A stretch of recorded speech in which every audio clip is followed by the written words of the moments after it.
Cette salle m'évoque l'espace-temps. Je suis un physicien de l'espace-temps et un des problèmes que nous avons, c'est de nous représenter l'espace-temps.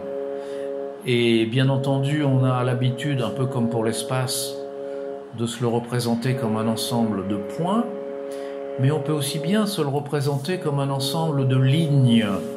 Et physiquement, le meilleur moyen de représenter l'espace-temps, c'est par l'ensemble des rayons lumineux qui peuvent s'y propager. Mathématiquement, on peut prouver que c'est une bonne représentation, et physiquement, elle a tout à fait un sens. Et donc, d'une certaine manière, notre espace-temps physique, on peut considérer que c'est un substrat qui est tissé par tous les rayons lumineux. Alors, lorsqu'on est dans l'espace, disons, de la physique newtonienne, de la physique classique qui n'est pas déformée, ces rayons lumineux, ils se propagent en ligne droite et dans cette représentation à angle droit. Et c'est ce qu'on voit ici sur les murs, un réseau de rayons lumineux qui sont non déformés.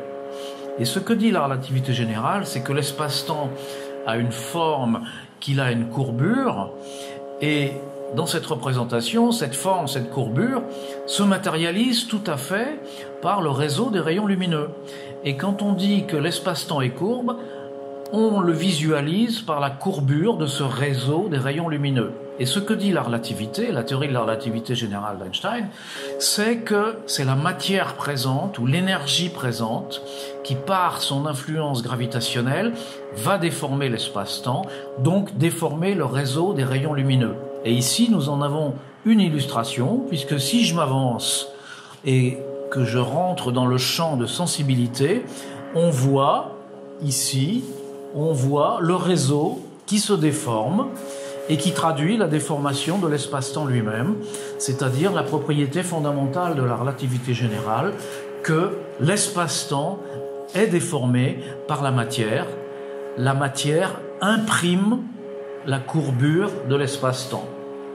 Et il y a dans la relativité générale une deuxième proposition symétrique qui n'est pas représentée ici, c'est que également le mouvement des corps va ensuite suivre la courbure de cet espace-temps.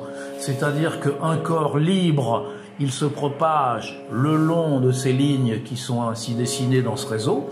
Lorsqu'il n'y avait pas de courbure, pas de gravitation, le corps se propage en ligne droite. Lorsqu'il y a de la gravitation, l'espace-temps est courbé et les corps suivent les lignes qui dessinent la courbure de l'espace-temps.